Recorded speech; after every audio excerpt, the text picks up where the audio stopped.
Assalamualaikum warahmatullahi wabarakatuh. Selamat berjumpa kembali ya para pejuang cuan dan pejuang Sanggutors. Bagaimana nih keadaan kalian semua? Oke ya, semoga kalian dalam keadaan sehat semua dan saya doakan buat kalian jadi orang sukses semua. Amin, mantap ya. Oke kawan-kawan ya tetap semangat gitu kan. Intinya secangkir kopi dulu lah ya buat menemani kesempatan kali ini. Di mana kalau kita lihat bersama-sama ya untuk kinerja sektor cryptocurrency bro, bisa kalian lihat sendiri lah ya. Ya kalau kayak gini sih sakit tak berdarah namanya brother. Oke ya Bitcoin udah di area 103 ribuan ya kan koreksi 1,74%. Nah mungkin saat kalian nanti menemukan atau melihat video ini harganya cenderung di bawah lagi atau bisa di atas lagi ya kita lihat saja nanti gitu kan. Oke. Secara overall untuk altcoin kali ini ya memang merona-rona alias meronta-ronta ya kawan-kawan ya. Di sini hampir merata lah semuanya nangis bro ya. Dompet itu udah ya kayak gitulah. Sedangkan untuk Pi Network sendiri juga udah koreksi sekitar 4% bro. Oke ya. Ya mayoritas sih keadaan daripada sektor cryptocurrency kali ini dalam kondisi meronta-ronta ya. Tapi kini bro ya ada hot news nih. Kali ini ada hot news ya. Entah nanti bisa menjadi big news atau bad news. Tapi di sini ada berita hangat nih untuk si Picoin. Rame juga nih bro. Makanya teman-teman harus tahu nih ya buat kalian yang masih hold Pi Network. Oke, kita langsung gas aja menuju ke TKP ya. Nah, jadi di sini bro, pengguna Pi Network bersatu. Oke, tolak listing di Binance. Mengapa? Oke, jadi pengguna atau bisa dikatakan basisnya komunitasnya Pi itu menolak gitu ya kan token Pi Network listing di Binance. Itu ada apa sebenarnya gitu kan? Padahal kalau Pi Network itu bisa listing ke Binance ya otomatis nih dia bisa ngedongkrak harga juga gitu kan. Oke.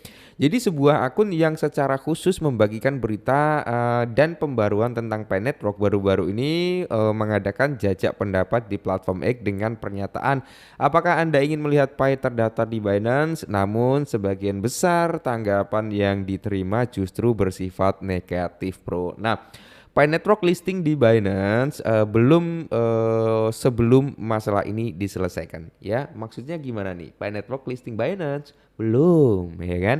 Sebelum masalahnya diselesaikan kawan. Gitu mungkin ya nadanya loh ya. Oke. Nah, di sini beberapa pengguna Pi mengatakan antusias dengan kemungkinan terdaftar Pi di Binance. Nah, jadi sebenarnya ya beberapa pengguna daripada Picoin itu antusias Pi Network itu bisa listing ke Binance gitu kan.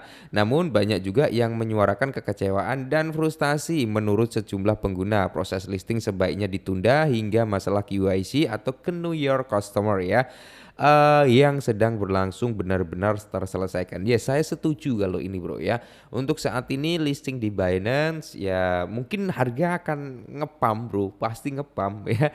Tapi di sini ya kalau diselesaikan dulu proses KYC mungkin jauh lebih baik gitu loh ya. Nah, jadi di sini dari Pi News a listing ya teman-teman di mana do you want to see Pi list on Binance? Yes or no? Oke ya. Jadi saat ini banyak pengguna tidak bisa mentransfer Pi mereka karena anggota dalam lingkaran keamanan mereka belum lolos KYC. Sebenarnya kalau mereka nggak bisa transfer sih ini ada sisi negatif, ada sisi positif ya. Sisi positifnya bro, mungkin harga Pi Network itu akan cenderung apa ya? Bertahan gitu ya, agak stabil. Tapi kalau mereka bisa lolos gitu kan dalam tanda kutip bisa mentransfer aset mereka itu menjadi keuntungan bagi mereka, tapi ya mungkin harga akan cenderung mengalami drop gitu ya. Nah, jadi pengguna juga mencatat bahwa keterlambatan proses KYC sebagian disebabkan oleh semakin sedikitnya orang yang bergabung dengan program validasi Pi yang sebenarnya memerlukan beberapa validator untuk setiap proses KYC. Nah, salah satu pengguna mengatakan bahwa teman-teman sudah melakukan KYC sejak bertahun-tahun lalu, namun hingga kini belum disetujui. Akibatnya 75% dari pemilik terkunci ia sempat mencoba bergabung dalam program validasi, tetapi akhirnya menyerah karena waktu tunggu yang terlalu lama. Menurutnya, sistem ini sah namun belum berjalan secara efisien. Nah, apakah Pi sengaja membatalkan proses ini? Ya, I don't know bro ya. Jadi disinilah peran PICOR itu harus transparan ya. Kenapa? Ya dijelaskan secara gamblang lah ya. Kenapa proses KYC itu ditunda ya? Kenapa mainnet belum di open 100%? Jadi harus ada kejelasan juga. Itu bro yang diinginkan komunitas. Ada apa sih sebenarnya gitu kan?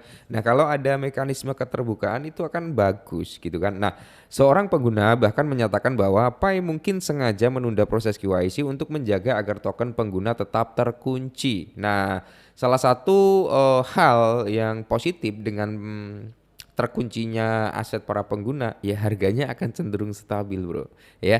Negatifnya dari token yang di lock ini bro dari sebagian pengguna ini ya otomatis tingkat kepercayaan terhadap ya core teamnya atau token Pi Network itu akan sangat-sangat hancur itu ya.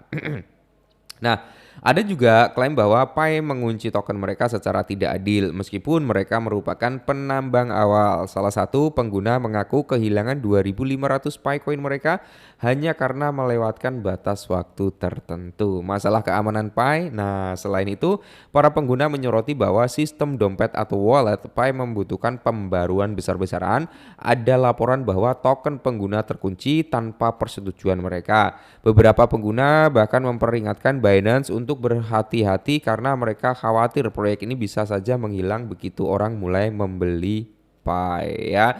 Jadi masih banyak kekhawatiran lah ya, intinya seperti itu. Nah, apakah Pi akan mencapai titik terendah sepanjang masa?